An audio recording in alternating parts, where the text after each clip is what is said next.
couple, extremely rich couple, and she told stories about this rich couple to us.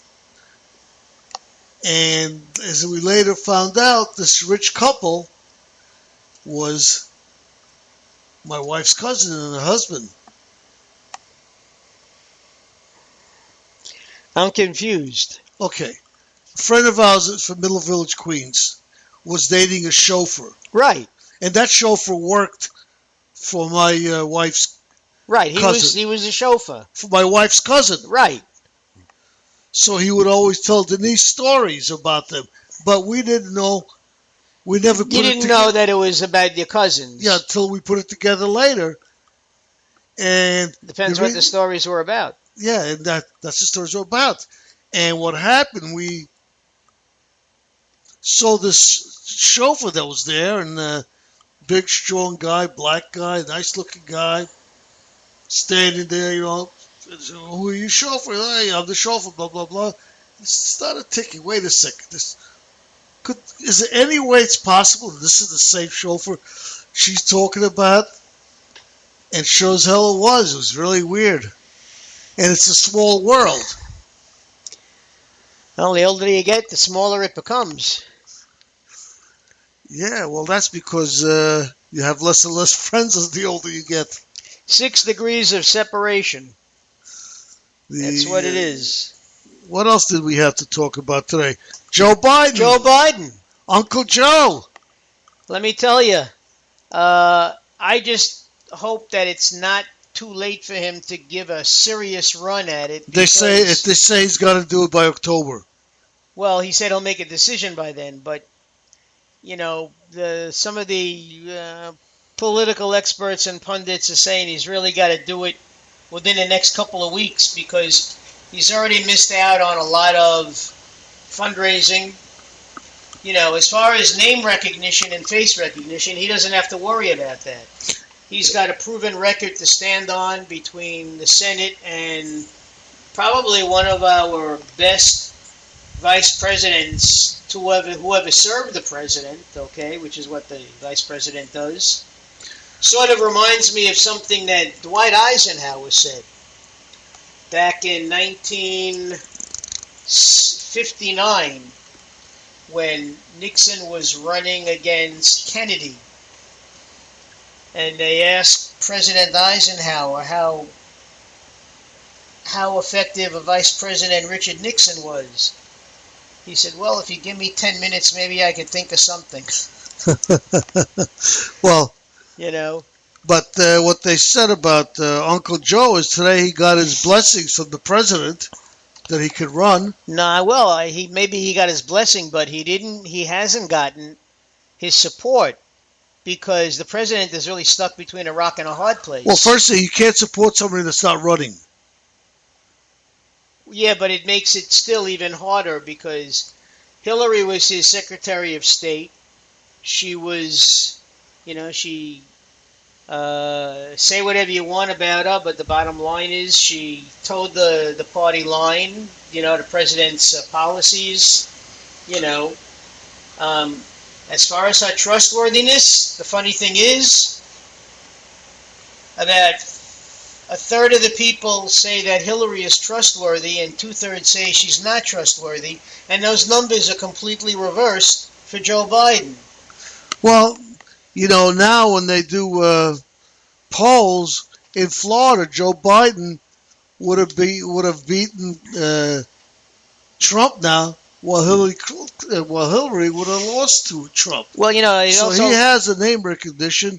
Well, and today he had a meeting with some people who were. No, over the weekend he met with Elizabeth Warren. That was the big meeting. To get her blessing. Elizabeth Warren, probably the leader of the progressive party within the Democratic Party, very influential female, and if he hopes or thinks of running, he'd be running against Hillary, and then the problem arises, neither one of them really want to say anything negative about the other. I mean, so how do you go about trying to secure the nomination of your party without starting to go negative about the other person running? Well, first thing is, You'll notice that Bernie Sanders has not gone negative against Hillary, and she hasn't really gone negative against him. If Biden was in it, it would probably be the same thing. First thing, Biden's not in this, so he's not going to say anything negative. And once Biden does decide to they didn't say now. They said if he gets in. No, so if Biden goes in and decides to run, our president of the country, Obama, will go with the person who he thinks has the best chance of winning. Well, isn't that always the case? Yes, so there will be no loyalty between Biden or Clinton at all anymore. Well, you see, one of the things they said on the news before I came over here was that for Obama to look upon his presidency, his presidency as being a success is if he is able to secure a Democratic president for the next 4 years. Okay. To continue his legacy. His legacy, exactly. Because you know that if a Republican gets in, a lot of the things that he did, they're going to try to turn around. Now, one of the other things they were saying, and I heard it today, is that a lot of people may want Uncle Joe to say he's only going to run for 4 years. I was going to say that before that was the next thing I was going to say. He will be 74 if he secures the nomination and the presidency. He may run only as a one-term president. Okay.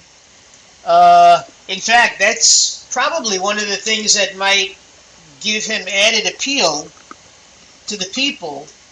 All right, because from the time a president serves 2 years of his first term, he's already starting to gather support for his re-election.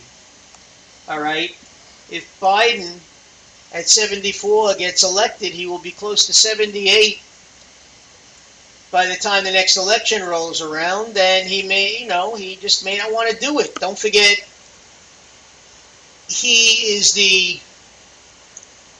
even though he's the grandfather, he's the surrogate to Beau Biden's children.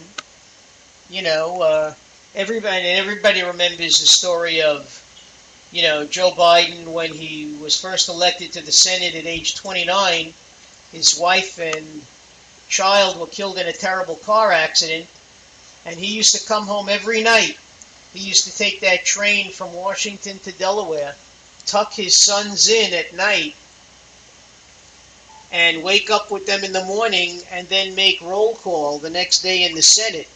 He did that for many, many years, until he married his present wife, Jill, and she became the surrogate mother that the boys, that they lacked,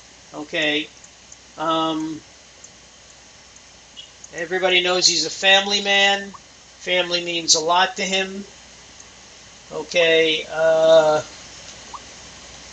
Now, what else can I say? It's be interesting. The other interesting thing is they were talking about in this summer of non-politicians a possible coupling of Trump and Ben Carson. Ben Carson as a vice presidential running mate to Donald Trump, if it ever gets that far. Well, Carson said you never know. I think Trump will do better with Carson. Is that Johnny Carson? Yeah, Johnny Carson. Well, Johnny Carson used to do Karnak the Magnificent. He used to put that turban on with the envelope on his head. Hey, wouldn't it be nice if President Trump can make decisions like that. You know? Yeah, but you got also Fiorina would be a good candidate to go with them. Two business people. Except that Ben Carson is being very smart. He hasn't said anything negative about Trump. Trump hasn't said anything negative about him. Carly Fiorina has already said a couple of things about Trump. That's okay. But as they say, politics makes strange bedfellows. I see. I don't. There's first thing is there's always the biggest doubt about Mr. Trump. I think with a lot of these people is what is he really? Is he really a conservative Republican? Jeb Bush said it today. He said up until recently, he said the man was a Democrat. So, but according to Trump, he has evolved. Yeah. Okay, we've got a call. All right, let's see who's on the line here. And good evening. Yes, hi. I'm a Republican. You are? Yeah, I'm a Republican, and I love Republicans. Good for you. Well, that's okay. It's a free country. Yeah. Yeah. Yeah, I like Republicans, and I definitely disagree with Democrats. Well, that's what makes this country so great. The fact that we can, well, you don't have to laugh over it. I mean, you guys, you don't know who this is? Are you kidding me? Of course we know who it is. We know it's you. Come on, we know your phone number. We know your phone. We know your phone number. We know your number. 5611, last four digits. But, I'll play along. I'm not going to give anything else out. I even all right. Relax. I didn't know that you didn't know it was me. I thought you were serious. I'm like, come on, they got to know it's me. No, I even looked at Felix and I said, it's Chad. Chad. But we'll play along with you. I'll tell you, if you would have said... Hey, you know what? And you were just playing along. That's all right. Hey, dude, I was actually just, I hit number 2 to just listen. I didn't mean to be on the show. But what are you guys chatting about? Politics, mostly. Today is, let me see, the stock market, the economy, Donald Trump, Joe Biden. Hey, let me ask you guys this question. Why... I want to get into politics. And people that know me on the show know that I hate talking about politics. I just can't get into it. It's not that I hate politics. I don't understand it, and really, this country needs to be run in a theocracy. And most people disagree with that, where God is the ruler, not a government by the people. But anyway, my question is, the Democratic view. Help me out, educate me. Why is it significant to be a Democrat versus a Republican? Why do you have a hard time with Donald Trump? Like, why? You don't seem to be somebody who's just kind of nonchalant about it, but you really do feel very objective towards it. Well, it's Donald Trump is a businessman, and Donald Trump likes to toot his own horn, and he bloviates all the time about... Hey, Mark, don't you agree that most politicians toot their own horn? Why do you have a hard time... I don't... Well, yeah, I don't... You get a lot of people I'll tell you why. I like Trump. I think Trump is okay. I think he goes a little too far with some of the things he says. But Trump is basically right now, that's why I asked Mark before, at this point of his life, he says he's a Republicans. And the Republicans go against a lot of the things that's in Mark's heart. He, things that you probably say, things that he opposes, you would probably go for. He believes in women's rights. Okay, but you guys, so you think, so is it, what makes you angry is the worldview of a Republican. Is that what makes you mostly angry at Republicans? No, what makes me angry